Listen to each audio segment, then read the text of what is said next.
Taiwan. I'm Liao with news from here in Taiwan and around the world. One of Taiwan's top research institutes is celebrating its 51st anniversary. All this week on TaiwanPlus, we're taking an inside look at what it does and some of its cutting-edge innovations.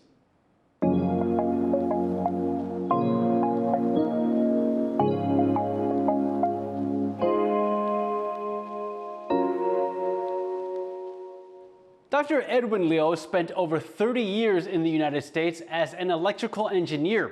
In 2018, Taiwan's cabinet appointed him president of the Industrial Technology Research Institute. He manages thousands of employees and helps plan out Taiwan's technological future. We went to Hsinchu to find out more about how he manages these tasks. What's it like to manage 6,000 employees, supervise research across dozens of disciplines, and help guide a country's technological development?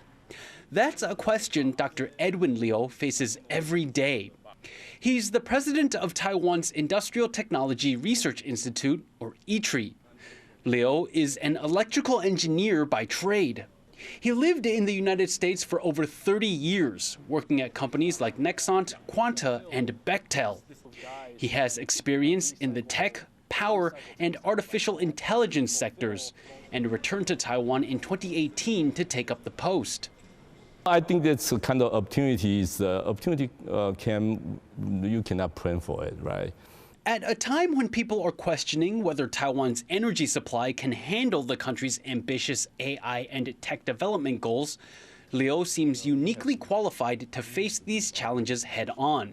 Over the past 50 years, at each stage of the Taiwan's economic growth, each played different roles. Depends on what we need to do to help the government and help the industry. ITRI has thousands of scientists and dozens of laboratories, and researches everything from textiles to biomedicine to green energy and beyond. Some of these subjects go well beyond the scope of Liao's expertise, but he says problem solving is a universal scientific language. You don't have to know every single detail, but you have to know how to put things together, and so that's the key. One problem affecting Liao is Taiwan's low birth rate and the resulting labor shortage. ITRI needs highly skilled, well-trained workers, and it competes with the higher-paying private sector for that talent.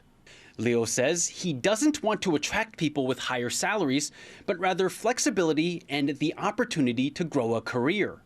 We provide a growth opportunity, so that you fresh out of school, you can grow different discipline, different area. For the experienced people, we provide sufficient freedom for them. As ITRI's president, Liao is often tapped as an advisor to help guide Taiwan's technological advancement. Liao believes having a long-term goal isn't enough. Concrete plans are needed, and those must be revisited and refreshed often.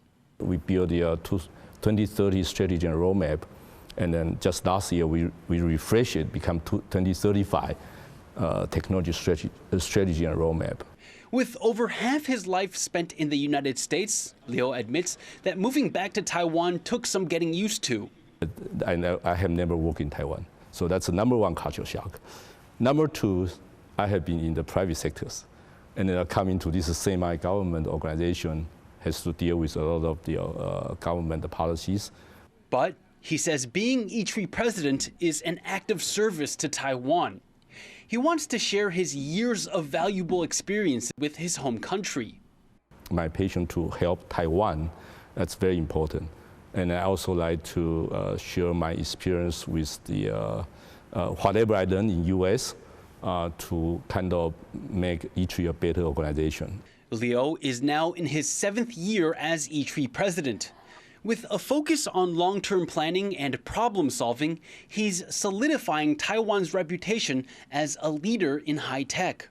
Devin Tsai, Scott Huang, and Leslie Liao in Hsinchu for TaiwanPlus. Tune in all this week as TaiwanPlus News takes an in-depth look at ITRI's research and innovations. Pomelos are an important symbol of the Mid-Autumn Festival happening in September this year, but they may be harder to come by. Water shortages caused by unusually dry weather in southern Hualien have hit Pamelo Farmers hard, drastically reducing their harvests. Wesley Lewis reports. These trees in Hualien in eastern Taiwan are usually filled with plump pomelos by July. But this year it's a very different story. Lack of rainfall has left these branches with just a few harvestable fruits. Farmers are hoping the government will provide the support they need.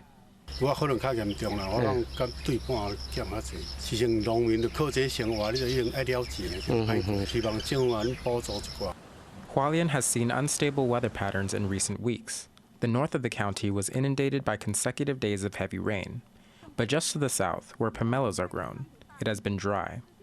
Local officials in the heavily impacted Ruisui Township say farmers should be given more access to water resources. 相关的灌溉水范围如果可以再增加的话灌溉区可以增加的话再来的话就是政府如果有相关的蓄水池的一些补助也可以尽量增加。 Pomelo trees depend on spring rain to flower and produce fruit. And this year's drought has reduced harvests in some farms to just 10% of their usual yield. But county officials say help is on the way.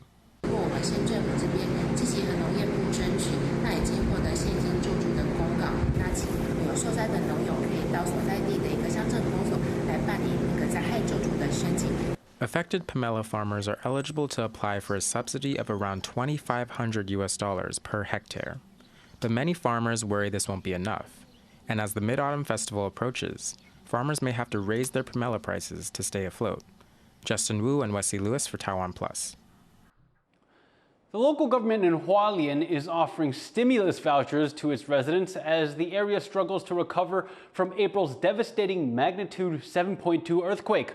But as Chris Gordon reports, some people say the region should be getting more help from the central government. Hualien County in eastern Taiwan is trying to recover from the physical and economic damage caused by a magnitude 7.2 earthquake that struck the region in April. The county government is now issuing stimulus vouchers worth about $100 to each of its residents, expected to benefit about 320,000 people. Hualien's tourism-heavy economy has struggled as hotels have been around only 20% capacity since the quake, and subsequent landslides have damaged trains and tracks. Locals say they're happy to see the vouchers, but wonder if they'll do enough. 因为我们旅宿业做的都是外面来的客人比较多那可能对住宿的这个方面应该不会有太大的提升。我觉得最重要的重点还是在于交通的部分。所以我们觉得这个大问题是需要中央政府来帮忙了。那但是花莲县政府先来做，我们其实非常感谢，也非常感动。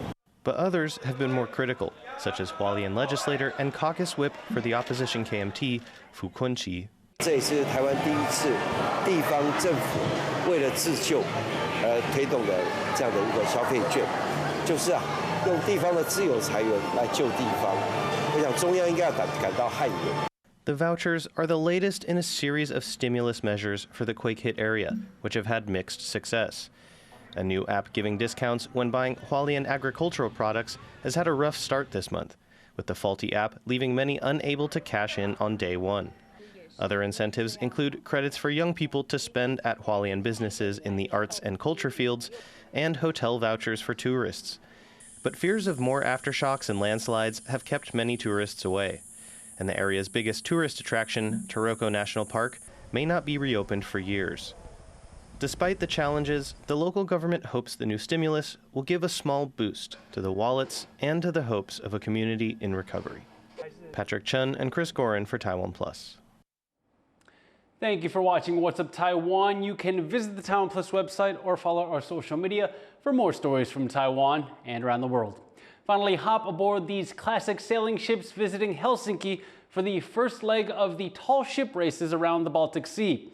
I'm Liao. Take care and see you next time.